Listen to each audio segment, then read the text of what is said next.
The Popol Vuh, a timeless testament to Maya culture. The Popol Vuh, often called the Book of the People, is a foundational text of the Quiché Maya, blending myth, history, and spirituality. It tells of the creation of the world, the gods' struggles to shape humanity, and the heroic journey of twin brothers Hunahpu and Xbalanque.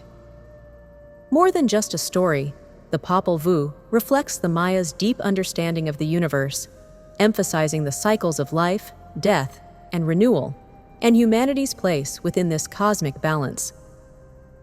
At the heart of the narrative is the twins' descent into Xbalanque, the underworld, where they face trials set by its sinister lords. Through their cleverness and unity, they triumph, symbolizing the victory of life and light over darkness and despair. This story of resilience, sacrifice, and the cyclical nature of existence transcends time and culture, resonating with universal themes that continue to connect us all. The Popol Vuh is also historically significant. Originally passed down through oral tradition, it was transcribed into the Quiché language during the Spanish colonization, ensuring its survival amid efforts to suppress indigenous cultures. The manuscript was rediscovered in the 18th century by Dominican friar Francisco Jimenez, who found it in a church in the Guatemalan highlands. Jimenez translated the text into Spanish, preserving this invaluable piece of Maya heritage. Today, the Popol Vuh stands as a vital bridge between ancient and modern Maya identity, showcasing their intellectual and spiritual legacy. In global terms, the Popol Vuh holds a place alongside epic works such as the Iliad and Mahabharata. It enriches our understanding of humanity's shared narratives, while offering insights unique to Mesoamerican civilization. The struggles, victories, and sacrifices within its pages resonate across time, reminding us of our collective heritage and the importance of preserving diverse cultural stories. Today, the Popol Vuh continues to inspire. Artists, writers, filmmakers, and scholars draw from its deep teachings to reinterpret its lessons for contemporary audiences. Above all, it remains a powerful symbol of identity and pride for the Maya people, standing as a living testament to their enduring legacy.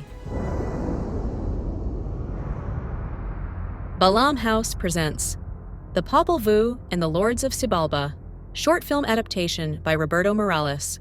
Chapter 1. The Creation. The ball bounces fiercely across the court, glowing red-hot as the twins Hunahpu and Xbalanque face the sinister lords of Xbalanque. The ground trembles beneath their feet as the lords grin wickedly from the sidelines, their voices dripping with malice and mockery. Your father's blood was spilled here once, one of the lords sneers. Are you ready to be next? Xbalanque steadies himself, his breath quick and shallow, sweat glistening on his face. His voice is calm, yet firm. We're not here to fall today. The ball hurtles toward Hunahpu, blazing like a comet. With a swift strike of his shoulder, he sends it soaring toward the hoop. The screen fades to black, just before we see whether the shot will land. Chapter 1. The Creation. In the vast void of nothingness, before the sun and moon illuminated the skies, there was only an endless expanse of sky and sea. The gods, heart of sky and heart of earth, hovered over this emptiness, reflecting on their purpose. Their task was immense: to shape a world where harmony could flourish, a realm where beings would honor and sustain the delicate balance of creation. Gradually, the barren void transformed. Majestic mountains rose, their peaks reaching toward the heavens. Rivers carved their winding paths, breathing life into the valleys below. Forests unfurled their lush canopies, and the first stirrings of life began. The deer and jaguar awoke, embodiments of the gods' intent. A world now alive with movement and purpose. The creation was beautiful, a harmonious masterpiece brimming with potential. Yet, something was missing. There were no voices to sing its praise, no hands to tend the land and its gifts, and no hearts to hold its wonder. The gods, seeing the emptiness, knew that to truly complete the world, they needed to bring forth beings who could appreciate its beauty, care for its gifts, and honor the balance they had so carefully crafted. One of the gods, Heart of Sky, finally broke the silence, his voice firm and resolute. "Let's make humans," he declared, his gaze sweeping across the creation below. "Let's shape beings who will honor this world, tend to its wonders, and walk in harmony with its rhythm. Let's make them now." Heart of Earth shrugged, a hint of humor in his voice, and replied, "Sure. How hard can it be to create humans?" They started forming beings of mud, shaping them with care and detail. The first figure took a shaky step, wobbled, and collapsed into a puddle of sludge. Many moons passed, and another tried to speak, but its mouth sagged open and muddy words dribbled out like liquid gold. Heart of Earth leaned back with his arms crossed and sarcastically said, "Solid start." Heart of Sky poked at one of the figures in his belly, which promptly collapsed. "Not really, we need to keep trying." In a series of attempts, one mud figure tried to escape. It slipped from the table and fell into a really messy pile of hundreds of attempts. A pretty decent group of them stood firm for a moment, only to dissolve instantly in a rainstorm. Heart of Sky sighed, hands on hips, and said, "Well, let's move on to the next idea." The gods, agitated, tried again, this time crafting beings from precious wood. These figures stood tall and proud, their faces blank and stiff. One wooden man raised a jerky arm, creaking like an old church gate. Another took a step, tripped, and fell flat on his head with a hollow clatter.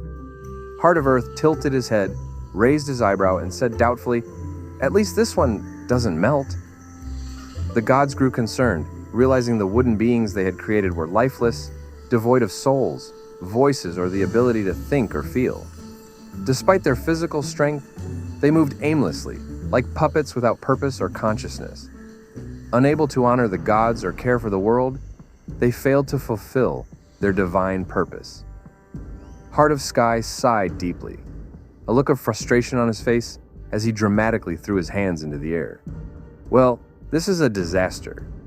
Let's just call it a spring cleanup and let the flood take care of the rest." And so, the gods sent a great flood to wash the wooden people away. Discarded, they became the ancestors of the monkeys. Though the monkeys lived, they could never achieve the divine purpose the gods had intended for humans. Now, the only creatures remaining in the trees, the monkeys claimed the branches as their home, swinging from tree to tree, yet never truly understanding their place in the world. Having swept away the wooden people, the gods turned their attention once more to the task of creation. They reflected on their failures and sought a material that carried the essence of life itself. At last, they found it. This substance was called corn, the sacred sustenance of the earth and the universe. From the golden maize and white maize, the gods ground the kernels carefully into a fine paste, mixing it with fresh rainwater from the flowing rivers. They shaped the dough with care and love, crafting beings imbued with vitality, vibrancy, and harmony. The first humans stood, strong, calm, and radiant, their bodies firm and their hearts beating with the rhythm and energy of the earth. They could see far and wide, their eyes piercing through the darkness and light, and their voices sang praises to the gods, with words as pure as sunlight. "These are the true humans," Heart of Sky declared, his voice filled with satisfaction. "They are perfect in form and purpose. Yet, their perfection troubled the gods. The humans could see and understand all, their knowledge rivaling that of the divine. Wary of their creations becoming too powerful, the gods gently veiled their vision, limiting their understanding of time, cosmos, and the universe. "We must keep the balance," said Heart of Earth. "Let them honor us, but not surpass us." And so, the humans made of corn became the ancestors of all. They tended the earth, planting and harvesting maize, always remembering their origins. From then on, corn was not just food, it was life itself, the thread connecting humanity to the divine fire.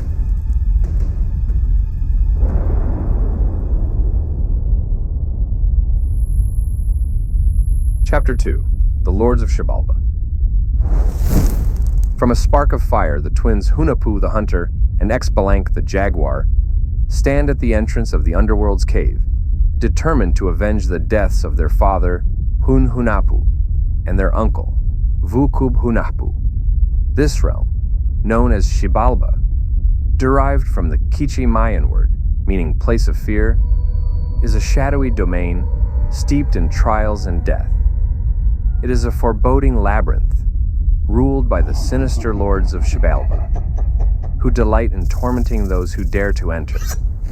Deep within this dark abyss, the twins' shadows swirl like smoke, merging with the oppressive darkness as they fix their gaze on the spiraling void before them. Images flash through their minds, reflected on the walls of the cave. The twins see images in the walls of the cave of their father, Hunahpu, and their uncle, Hunahpu, two legendary Maya ballplayers who had been tricked and taken to the underworld by the mischievous lords of Xibalba long ago. There they faced a series of difficult challenges, each one testing their strength and spirit. Unfortunately, after much struggle, both were defeated. The story of their trials is told across the land. Hunahpu's head was placed in a calabash tree, where it transformed into a magical glowing fruit, symbolizing resurrection and transformation. This fruit became a symbol of hope, their defeat, and the promise of a future reckoning. With determination in their hearts and the memory of their fallen father, Hunahpu, and uncle Hunahpu, fueling their resolve, the twins Hunahpu and Xbalanque prepare to face the trials ahead. Hunahpu, whose name means hunter, or one who is hunter, is a skilled and precise blowgun marksman, a symbol of strength and purpose. His calm and steady demeanor reflects the unwavering focus that guides his every action. By his side, Xbalanque, moving with the quiet grace of the jaguar, brings cunning and resourcefulness to every challenge.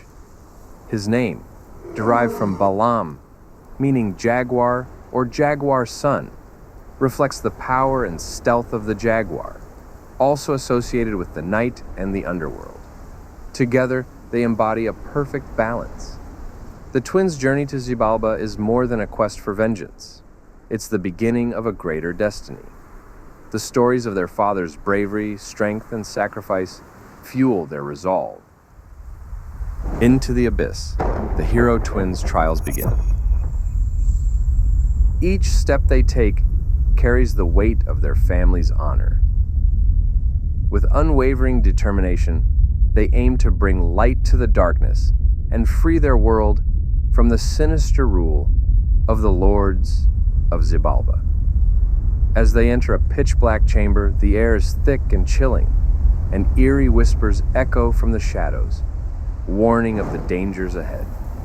Their torches flicker, their light fading just before it disappears, leaving them in complete darkness. They want to blind us with fear so we can lose our hope, Xbalanque jaguar whispers. Hunahpu the hunter removes a small, intricately carved jade stone from his pouch. It glows faintly, emitting a soft hum. He holds it in his hand and the stone pulses, releasing fireflies that light up the chamber. The light reveals walls lined with spikes, lava bubbling in pits below, and a maze of shifting stone. Arrows shoot from hidden crevices, barely missing the twins as they duck and weave. "Watch out!" Xbalanque yells, shoving his brother aside just as a pillar collapses. The fireflies dart ahead, their soft glow cutting through the chaos. Despite the deadly traps surrounding them, the twins move with calm precision, every step measured and deliberate. Exhausted, they stagger to the edge of a river, unlike any they have seen before. Its waters churn with shadow and fire, swirling like a boiling cauldron. The surface glows with an unholy light, a river formed from the suffering of those who dared before them. It divides the living from the dead. The air is dry, and a strong smell hangs in the atmosphere. The anguished cries of the lost souls rise from the steam, mingling with the crackling heat. They sit at the river's edge, their bodies drained but their spirits unbroken, their faces bathed in the eerie, otherworldly glow of the flames beneath the water. Hunahpu stares into the swirling abyss, his voice steady but heavy with purpose. If we succeed, they will know our names. The gods of Xibalba will never forget us. With his eyes fixed on the infernal river, Xbalanque feels the weight of their journey press upon him. His voice trembles, though he tries to mask it with resolve. If we fail, we'll be forgotten. The gods will erase us, and no one will remember who we were. Hunahpu's gaze sharpens, his jaw setting with determination. We won't fail. We are the sons of Hunahpu, and our fate is written in the stars.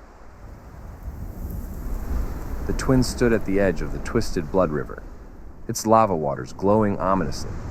It was a chasm between life and death, but they weren't afraid.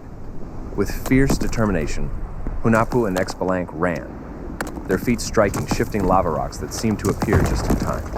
The river roared beneath them, but they didn't falter. The rocks spun like stepping stones in a wild adventure, challenging every step.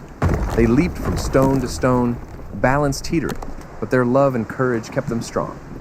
As they crossed, the air shimmered with their family spirit, urging them forward. The river tried to pull them in, but they pushed on. Each leap brought them closer to their destiny in the underworld. Suddenly, bats swooped from the cave walls like a storm. Without hesitation, Xbalanque spun gracefully, dodging them, while Hunahpu leaped to the next rock. Together they moved like lightning, flipping and twisting through the air. The river tried one last time to pull them under, but the twins' bond was unbreakable. With a final leap, they landed on solid ground, breathless but triumphant, knowing nothing could stop them now. As if on cue, the House of Jaguars trial begins, a labyrinth of shadows where savage beasts lurk. The twins move with the speed of lightning, narrowly escaping the jaws and claws of death. Their senses sharpen as the beasts close in, but with each step they dance through the shadows, avoiding their deadly pursuers. The trials continue in the House of Knives, a place where danger lurks in every corner. Sharp blades shoot from the walls, their gleaming edges slicing the air with deadly precision. The twins move with lightning speed, narrowly dodging each strike as the blades whiz past them, mere inches from their skin.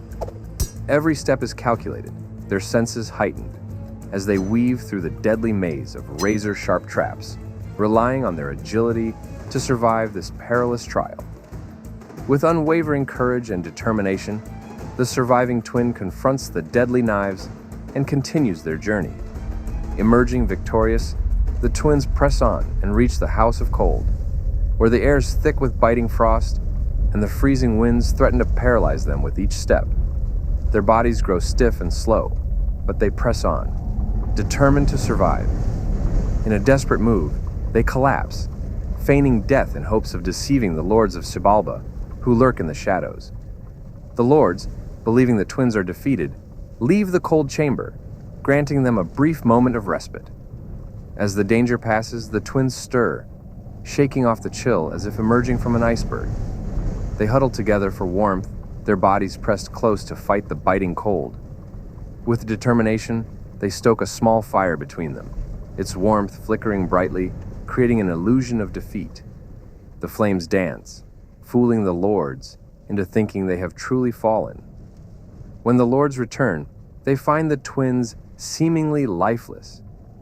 But as they draw near, the twins spring to life, the crackling fire fueling their newfound strength.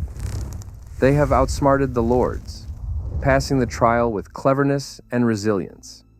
Caught off guard, the lords can do nothing as the twins stand victorious, having conquered yet another challenge in the underworld. With each trial, the twins' strength, wisdom, and courage are tested.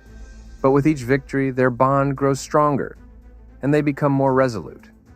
Ready for their final confrontation with the lords of Xibalba, they know they have earned the respect of the underworld, and are prepared for whatever comes next. Back on the Mayan underworld ball court, the game is at its peak. The most important trial continues, as the twins are forced to play a final game of ball against the main lords of Xibalba. The court shifts and crumbles beneath their feet. Shadows of the underworld approach them from across the field. The lords of Xibalba sneer from the sidelines, their eyes filled with malice and arrogance, knowing they have cheated every step of the way. The lords of Xibalba smirk, their trickery reaching new heights. Suddenly, the stone floor of the court begins to shift, grinding and groaning as massive slabs slide apart. From the gaps, fiery lava bubbles up, illuminating the court with an incandescent glow. The heat is suffocating, and the twins leap from one unstable platform to another, narrowly avoiding the molten danger below. Without warning, dozens of rabbits burst from hidden tunnels in the ground, their darting movements distracting and chaotic. The ball quickly transforms into fire, ice, and sharp diamonds. The twins dodge and weave, their eyes sharp as they stay focused on the ball, even as the rabbits scamper across their path. Hunahpu skillfully spins in midair, striking the ball with precision while avoiding a sudden stampede. Just as the twins regain their footing, water gushes from hidden crevices, flooding the court in an instant. The stone platforms become slick and treacherous, the lava beneath them hissing as it meets the cold torrent. Xbalanque, ever quick on his feet, uses a loose vine hanging from the court walls to swing across the chaos, grabbing the ball mid-flight and launching it back toward the hoop. But the lords are relentless. The ground beneath the twins erupts again, this time pulling long, slithering snakes. The serpents writhe and hiss, snapping at the twins with fanged mouths. Hunahpu, with a burst of agility, vaults over one snake, while Xbalanque uses his staff to pin another, creating a narrow opening for their next move. Through the chaos, the twins never lose their rhythm. Their movements are synchronized, their determination unwavering. Each leap, dodge, and strike brings them closer to the final score. Despite the Lord's relentless tricks, Hunahpu and Xbalanque's teamwork and cunning turn every trap into an opportunity, outsmarting the sinister rulers of Xibalba at every turn.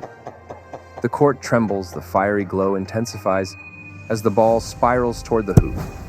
This is their moment, the culmination of their unyielding will and cleverness. A final ball made of corn hurtles toward Hunahpu. Time seems to slow. He leaps into the air, his body moving with precision, striking the ball with a force that echoes through the underworld. The ball flies toward the hoop, a streak of fiery light cutting through the darkness. The lords of Xibalba move to block it, but in a stunning move, Xbalanque lunges forward, diving through the air. He strikes the ball just before it reaches the hoop, sending it back spiraling in a perfect arc. The ball slams into the center of the hoop of the lords with a loud, resounding thud, echoing through the underworld like a thunderclap. For a moment, all is silent. The crowd gasps in unison, and the underworld falls silent in disbelief. The lords of Xibalba, certain that they have won, can only watch in awe.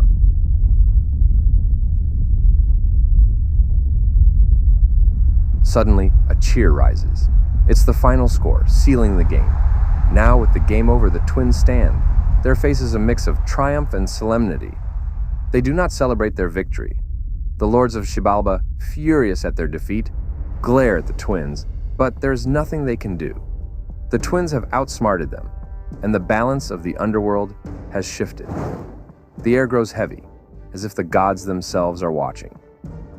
As the game ends, the twins walk toward the center of the court, their steps confident. The lords retreat into the shadows, defeated for the first time, marking the twins' victory over the darkness and the fulfillment of their destiny. The twins step into a portal of flames, where they merge with the fire, their forms glowing as they blend with the magical energy. Sparks rise into the air, mixing with the stars above, and from this light, the sun and moon are born, rising in perfect harmony. The dark sky stirs and gives way to golden light, spreading across the horizon. Rivers shimmer like molten gold, mountains gleam with radiant glow, and forests sparkle with new life. Together, the sun and moon hang in the heavens, their light bathing the world in balance and renewal. In the distance, faintly, the sound of a ball bouncing will echoes through eternity and eternal memory to honor Hunahpu and Xbalanque, the heroes of Xibalba.